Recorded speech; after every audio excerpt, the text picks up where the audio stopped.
Olá, sou Brett Johnson, diretor financeiro da SpaceX nos últimos 15 anos, o único que a empresa já teve, na verdade, e é um prazer conversar com vocês sobre a SpaceX. O Elon fundou a SpaceX com o objetivo de mudar a humanidade e nos tornar uma espécie multiplanetária. E o que tem sido muito empolgante é que conseguimos expandir essa missão com a nossa constelação Starlink, bem como com as nossas soluções de IA. No fundo, somos construtores. Somos a única empresa que constrói a infraestrutura integrada de hardware e software para realmente impulsionar vários negócios. Mas começamos lá em 2002, na nossa origem, como um negócio espacial. Nós realizamos o que os outros acham que é impossível e tornamos isso possível. Se você olhar para alguns dos marcos que já alcançamos no negócio espacial, somos a primeira empresa privada a desenvolver e lançar um foguete de combustível líquido e atingir a órbita, lá em 2008 com o Falcon 1. Depois, fomos a primeira empresa privada a acoplar com sucesso uma espaçonave à Estação Espacial Internacional em 2012. A primeira a pousar com sucesso um foguete vindo do espaço por propulsão, especificamente o propulsor do primeiro estágio, em 2015, e a reutilizar um propulsor de foguete de classe orbital em 2017. A primeira empresa privada a lançar astronautas à órbita e voar para a Estação Espacial Internacional em 2020. Somos os primeiros a ter realmente uma frota de foguetes focada na reutilização, indo da reutilização do primeiro estágio do Falcon hoje para a reutilização total com o Starship. 23 toneladas métricas de capacidade com o Falcon 9, passando para 64 toneladas métricas com o Falcon Heavy, e agora prestes a ser 100 toneladas métricas com a versão 3 do Starship. E, na verdade, do ponto de vista da reutilização de foguetes, esse foi o grande diferencial. Isso realmente reduziu o custo de lançamento e nos deu a capacidade de aumentar a frequência de lançamentos, especificamente, sabe, ter um hangar cheio de foguetes para mostrar aos nossos clientes de lançamento, ou ter lá a capacidade de chegar, só no ano passado, a 165 lançamentos do nosso Falcon 9 e agora avançando para o totalmente reutilizável com o Starship.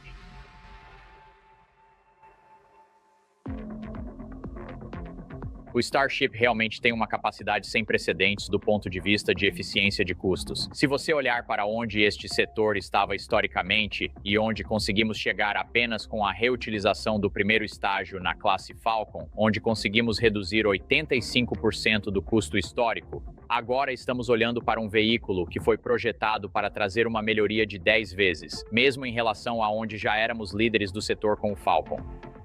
Além da evolução do ponto de vista de custos, o Starship também nos traz uma evolução do ponto de vista de capacidade de carga.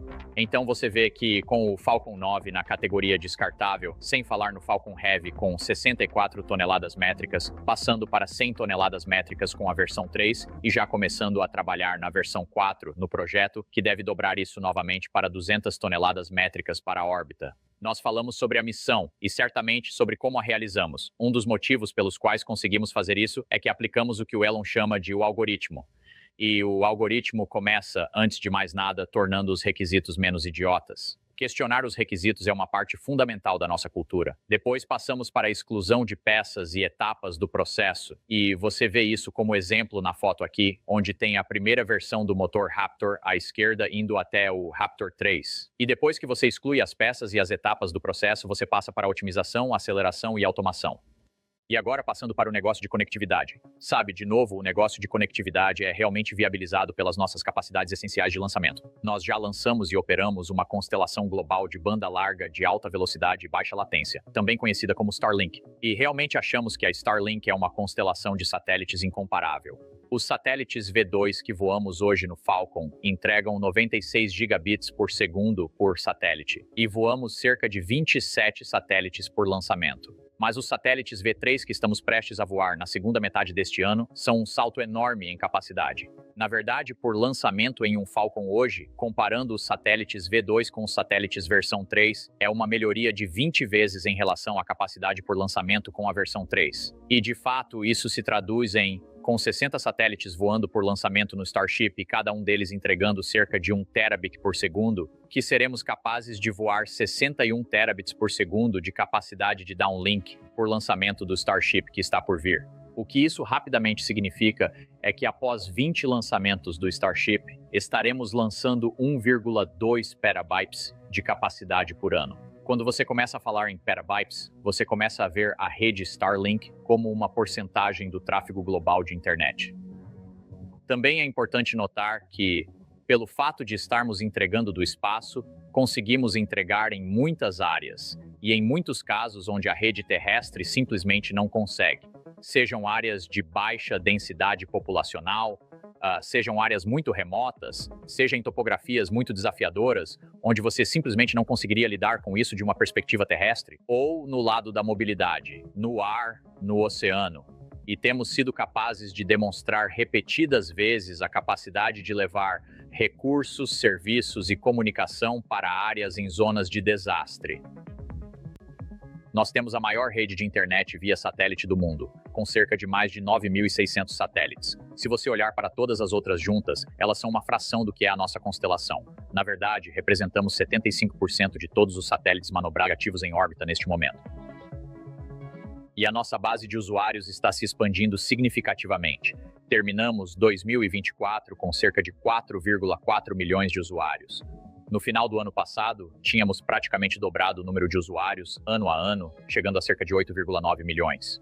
E agora, no final do primeiro trimestre, temos aproximadamente 10,3 milhões de usuários na nossa rede, um crescimento de mais de 100% ano a ano, mais de 164 países ou territórios, o que representa mais de 3 bilhões de pessoas cobertas pela nossa rede.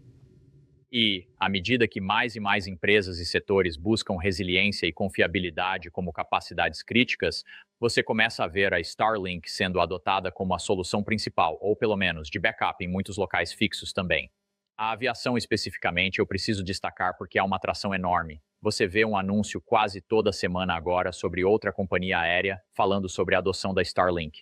E também no lado governamental do negócio, a entrega da capacidade do Starshield é uma constelação totalmente separada para o governo dos EUA. Novamente, a resiliência sendo crítica aqui na entrega de capacidades essenciais. E a outra parte da nossa oferta de conectividade altamente diversificada é a conexão direta com o celular. Então, direto para o dispositivo, começamos com a nossa solução Gen 1, que foi na verdade uma prova de conceito, voamos 650 satélites, ativamos um serviço com 30 operadoras de rede móvel diferentes ao redor do mundo, sendo a maior a T-Mobile nos Estados Unidos, temos cobertura agora para 1,9 bilhão de pessoas, e provamos que certamente há demanda e entusiasmo por essa capacidade. Agora estamos trabalhando para voar a nossa Gen 2.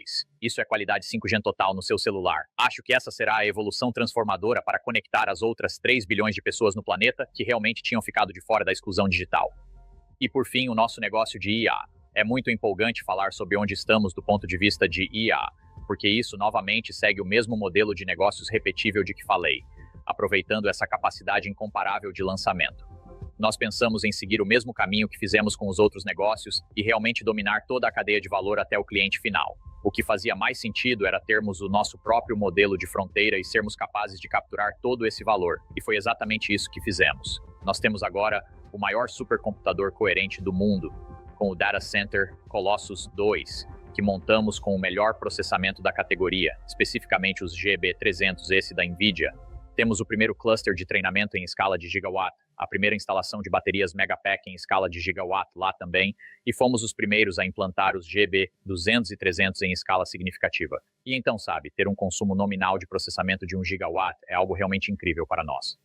Mas certamente quero falar sobre o processamento de IA orbital que está chegando nos próximos anos, porque este vai ser o futuro da infraestrutura de IA. E esta é a solução de energia limpa.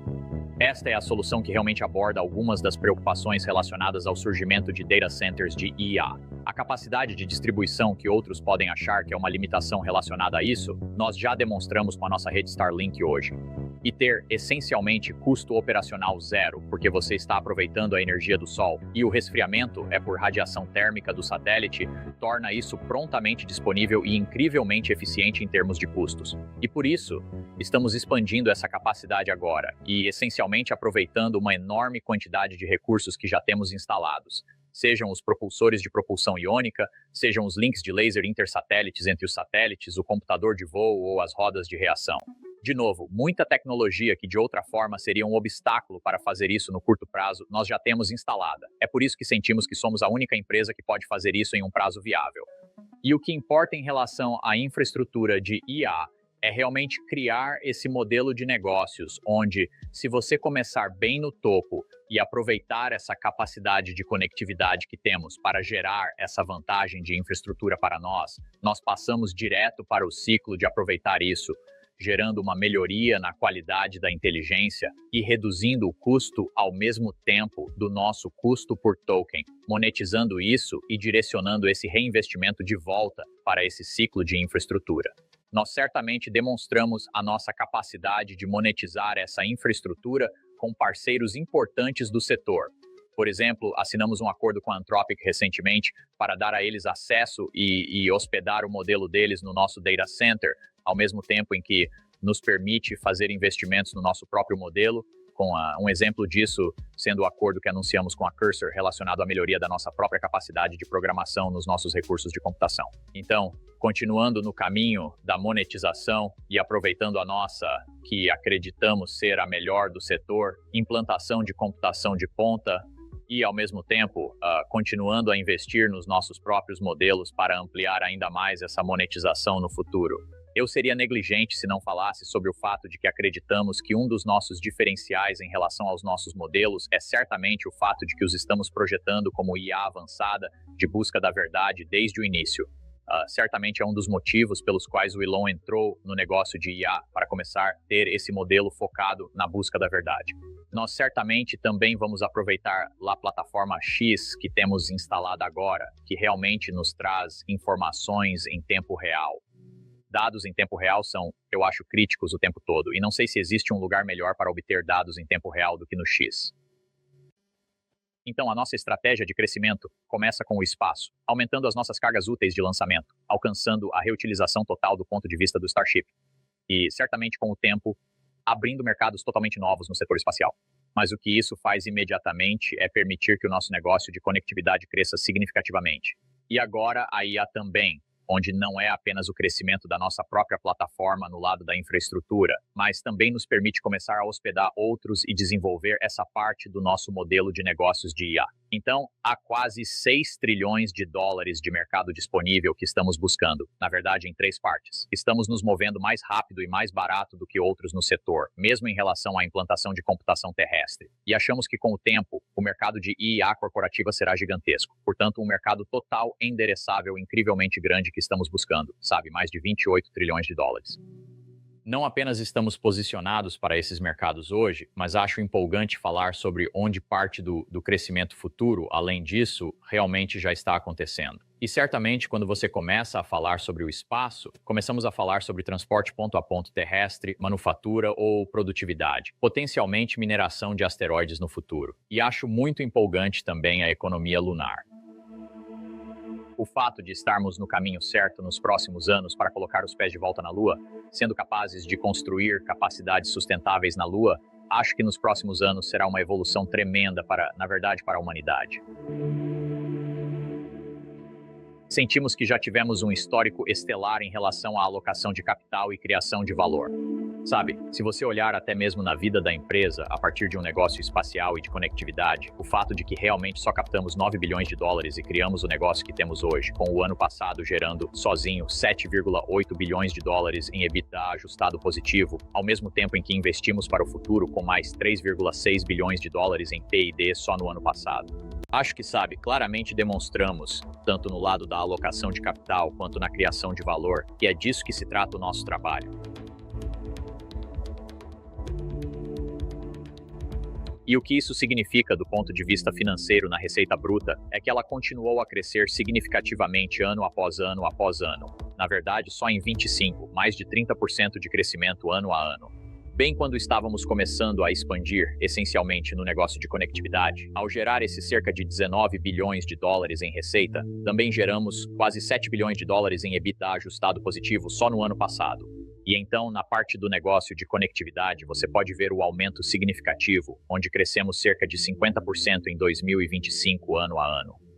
E depois, no que diz respeito à construção da infraestrutura do futuro, isso normalmente exige capital, e por isso não somos os únicos a investir significativamente em CapEx, especialmente no lado de IA do negócio agora. E essa tem sido a maior parte da implantação de CapEx nos últimos 2 anos. Agora, que consolidamos o nosso negócio de IA aqui, onde só no ano passado foram cerca de 21 bilhões de dólares de CapEx, mas uma grande porcentagem disso foi para IA, e você já nos vê monetizando uma quantidade razoável disso com o acordo de hospedagem que acabamos de anunciar com a Anthropic. E quanto aos resultados financeiros do primeiro trimestre, entregamos cerca de 5 bilhões de dólares de receita bruta apenas no primeiro trimestre. O segmento de conectividade sozinho foi um destaque com cerca de 3 bilhões dessa receita apenas no primeiro trimestre. Mas se você olhar para onde achamos que estaremos no longo prazo, o nosso modelo futuro, achamos que o nosso crescimento de receita será significativamente maior do que esse ano a ano. Achamos que as nossas margens brutas estão mais para 70% e que a nossa margem de lucro líquido GAAP está mais para 45%. E por isso estamos muito empolgados com o patamar que estamos alcançando em relação à lucratividade do negócio e ao mesmo tempo com o crescimento significativo que acreditamos estar buscando. E por fim, por que achamos que vamos vencer? Acho que começa, antes de mais nada, com a nossa posição de liderança global em serviços de lançamento orbital. Temos uma plataforma de satélite e conectividade incomparável que realmente aproveita a integração vertical desde o projeto, fabricação, implantação e operações. E agora, modelos de IA focados na busca da verdade, aprimorados por dados em tempo real da nossa plataforma X. Essa extrema integração vertical realmente possibilita alta velocidade e eficiência de custos superior em escala. E, na verdade, os modelos de negócio são incrivelmente difíceis de replicar, né? Pelo fato de que, na essência, primeiro você precisa ter essa posição de liderança global em lançamento orbital. E, então, essa capacidade única de escalar para novos mercados de trilhões de dólares em espaço, conectividade, AIA, é certamente um motivo pelo qual achamos que vamos vencer e continuar a ser essa cultura voltada para a missão que é viabilizada pelo nosso talento de classe mundial. Muito obrigado. Agradeço a oportunidade.